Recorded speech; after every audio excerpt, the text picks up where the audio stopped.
Life shouldn't be hard. Life should be a fun-filled adventure every day. So now start joining up dots. Tap into your talents, your skills, your God-given gifts, and tell your boss, you don't deserve me. I'm out of here.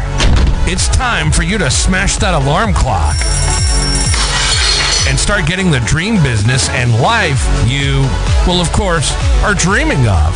Let's join your host, David Ralph, from the back of his garden in the UK, or wherever he might be today, with another jammed-packed episode of the #1 hit podcast, Join Up Dots.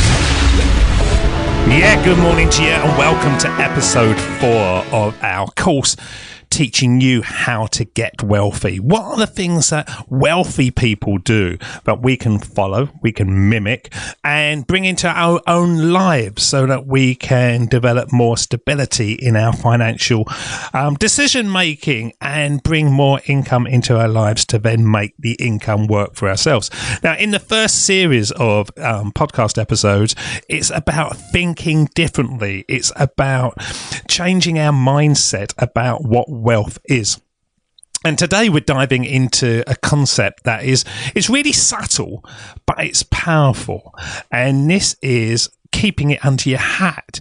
It's a simple but profound rule which emphasizes the importance of discretion. And we're going to unpack what it means to keep it under your hat and why it matters and how you can apply this principle to your own life. But by the end of this episode, you'll understand how zipping your mouth, maintaining a certain level of privacy and control over your financial decisions can really impact your success. Now, what is the power of discretion and why is it? Now, a lot of people make the mistake of doing reasonably well in their life and then other people wanting to spend it. Anyone got wives? Yeah, my wife would always say to me, what's the point in having the money if we're not spending it? Let's have a driveway done. Let's have this done. Let's have that done. Now, she never really understands the concept of getting money to work for you. So she just sees the money and let's spend it on something else. So keeping it under your hat, it's an old saying that means just keep things to yourself, especially when it comes to information like this. And what we advise is that you should be cautious about who you share your financial strategies, goals, and successes with. Because in today's world, where social media encourages us to share every aspect of our lives, the idea of keeping something private might seem a bit sort of outdated, but we're going to be creating wealth. We're in the realm of wealth building. And so it's a key component of success. It's not about being secretive or paranoid. It's about being strategic. Now, one of the primary reasons to keep your financial goals and strategies to yourself is to avoid unnecessary pressure and expectations from others, like I've already said with the wife. When you share your plans, you may find that people begin to give you advice that you don't want, opinions, or even criticisms. Some might doubt your goals. Some might try to emulate your strategies without fully understanding them.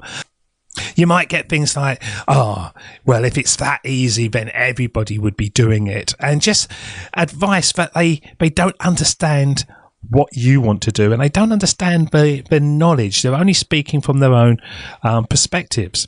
So although some might doubt your goals and offer you these bits of advice that you don't want, these reactions can create distractions that steer you away from your focus. Your focus is changing your mindset, thinking wealthy, and taking the actions to become wealthy.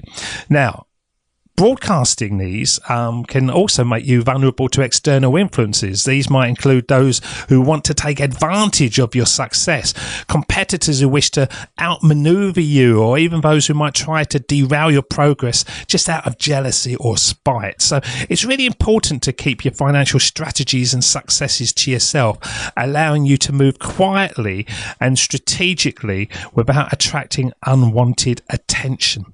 I don't tell anybody anything. My wife thinks that we haven't got a pot to piss in, but I do that because I want my wealth to create a better lifestyle for us all without it being obvious to others. I want to be using capital to work for itself. I want to be able to make life easier for me and my family. And if people think that you've got something, then it's going to only go one way.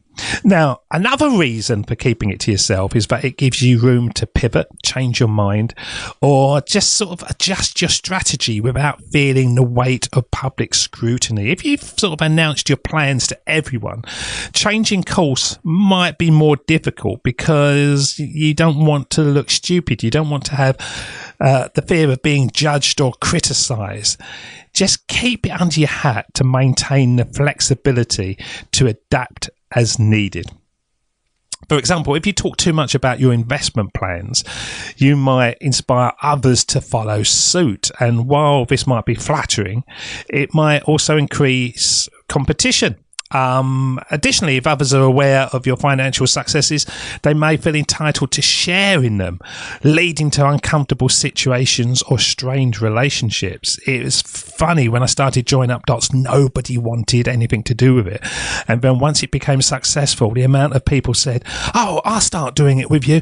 They want to jump on the bandwagon. And it might lead to inflated expectations from people around you. Friends, family, or even colleagues might then begin to expect more from you, whether it's financial help, investment tips, or just a higher standard of living that you may not be ready to share, because we're about building wealth. We're not about giving it away. So keep it quiet. Keep it quiet. And I think one of the most significant advantages of keeping it quiet is that it just allows you to build wealth quietly. It's obvious. Quiet success is often more sustainable because it's driven by intrinsic motivation. It's only you doing it rather than external validation. And when you're not constantly seeking approval or attention, you can just focus more on your goals. So how do we do this? How do we apply this rule of keeping it under your hat? Because it does involve a strategic approach to your financial decisions. And it doesn't mean you should isolate yourself or refuse to seek advice.